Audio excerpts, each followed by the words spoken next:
Salutations, c'est Shido pour un Shido Rank sur le personnage de Magellan. Let's go!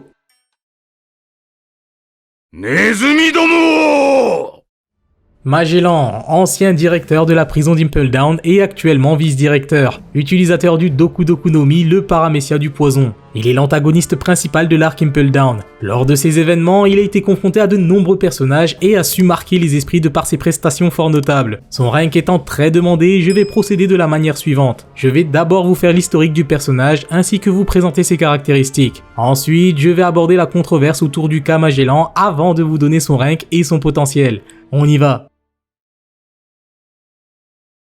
Comme dit précédemment, Magellan était le directeur d'Impel Down. Il disposait donc des pleins pouvoirs dans la gestion de la prison. Il est très respecté par ses collègues et craint par l'ensemble des détenus. Lors de la grande évasion d'il y a 2 ans, il était la plus grande menace parmi les effectifs de la prison. Bien que sa présence soit brève, il a été en mesure de s'occuper de nombreux personnages avant de se faire submerger. Il a affronté Luffy, Ivankov, l'équipage de Barbe Noire, Inazuma et le reste des détenus tentant de s'enfuir. Les circonstances de ces combats sont particulières puisque c'était surtout des chasses à l'homme. Il y avait donc un facteur temps très important lors de cette fameuse crise. Si Magellan a pu contenir la grande évasion aussi longtemps, c'est notamment grâce à son pouvoir remarquable. Il possède le fruit du démon du poison, ce qui lui permet d'empoisonner ses adversaires ainsi que de se couvrir lui-même de son pouvoir. Il y a un aspect offensif très efficace et défensif puisqu'il est difficile à toucher. Lors de la découverte de son fruit, il y avait un doute sur la classification de ses capacités qui se rapprochait beaucoup d'un Logia. Mais Magellan dispose bel et bien d'un paramécia. Il est possible de lui donner des coups. Il va sentir la douleur, mais son adversaire risque de se faire infecter. Il semble très bien maîtriser son pouvoir puisqu'il l'utilise sans difficulté. Nous ne savons pas pour le moment s'il a pu éveiller son fruit du démon.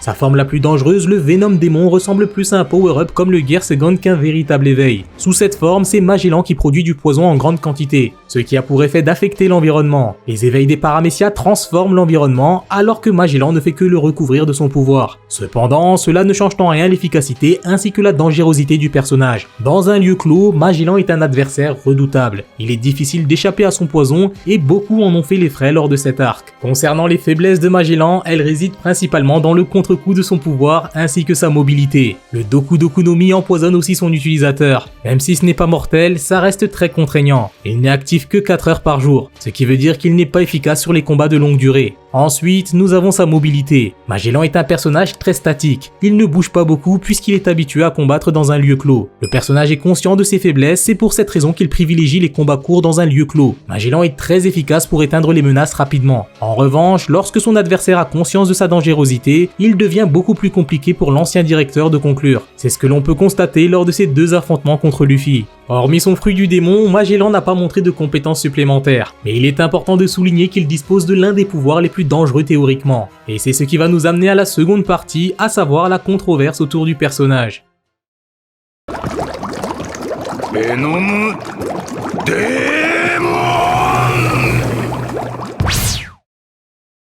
Vous le savez déjà, Magellan a su rester un antagoniste mémorable. Sa prestation lui vaut d'être comparé aux amiraux. Il est souvent placé à leur côté de par la nature de son pouvoir, mais surtout pour sa scène face à l'équipage de Barbe Noire. Soyons honnêtes, sa carrière repose uniquement sur cette scène. En effet, il a été en mesure de one-shot Barbe Noire et son équipage lorsqu'il les a croisés. Est-ce suffisant pour le placer aux côtés des amiraux? Absolument pas, jamais de la vie. Mais est-ce qu'il est possible de sortir cette scène de son contexte pour lui donner du crédit? Bien sûr, puisque c'est la spécialité de la communauté. On va donc mettre les choses au clair. Ni Barbe Noire, ni Magellan ne se connaissaient avant de se croiser. Teach était loin de se douter qu'il allait rencontrer un expert des combats courts. C'est donc logique qu'il se fasse surprendre puisqu'il n'avait aucune idée de la dangerosité de Magellan et n'était pas préparé. Du côté de l'ancien directeur, il n'avait clairement pas le temps de bavarder. C'est ce qui explique sa réaction soudaine puisqu'il était seul face à de nombreux criminels. La force des amiraux est connue de tous. C'est manquer de respect à ce statut que d'y placer Magellan. C'est une position reconnue mondialement dans tous les camps au même titre que les empereurs. Barbe Noire s'est préparé avant d'aller sur Marineford. Il était conscient du danger que représentait son capitaine. Il était aussi très lucide concernant une confrontation avec l'équipage du Roux. Il a fait preuve de la même intelligence lorsque Sakazuki a été envoyé pour appréhender son équipage. Si Magellan était du même calibre qu'un amiral, je peux vous garantir qu'il serait allé préparer Impel Down pour le faire tomber. Ce qui n'est pas le cas.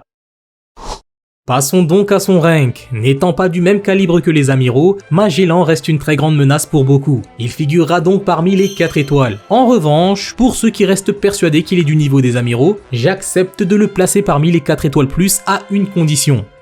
Ajoutez César Clown dans cette catégorie avec lui. Le scientifique aussi dispose d'un pouvoir très impressionnant théoriquement, et il a été en mesure de one-shot Luffy, Smoker, Franky, Robin et Tashigi en même temps. Il s'agit de deux profils similaires qui peuvent se faire une carrière sur une scène sortie de son contexte. Voici ma condition. Pour ce qui est de l'évolution de Magellan après l'ellipse, il faut savoir qu'il a désormais 47 ans et qu'il est encore en poste à Impel Down, mais cette fois en tant que vice-directeur. Il est donc dans le même environnement depuis plus de 20 ans. Même avec de l'entraînement, ses faiblesses resteront les mêmes, et il ne sera jamais en mesure de tenir un combat sur la longueur ou d'être efficace en extérieur. Vu son âge et les circonstances, même avec des progrès, ça ne sera pas suffisant pour monter dans la catégorie supérieure. Son potentiel sera donc le même que son rank, à savoir 4 étoiles. Voici donc mon évaluation sur le personnage de Magellan. Vous êtes libre de partager vos avis en commentaire. Comme d'habitude, je vous invite à laisser un pouce bleu, vous abonner et partager la vidéo. J'espère vous avoir fait passer un agréable moment. C'était Shido pour vous servir.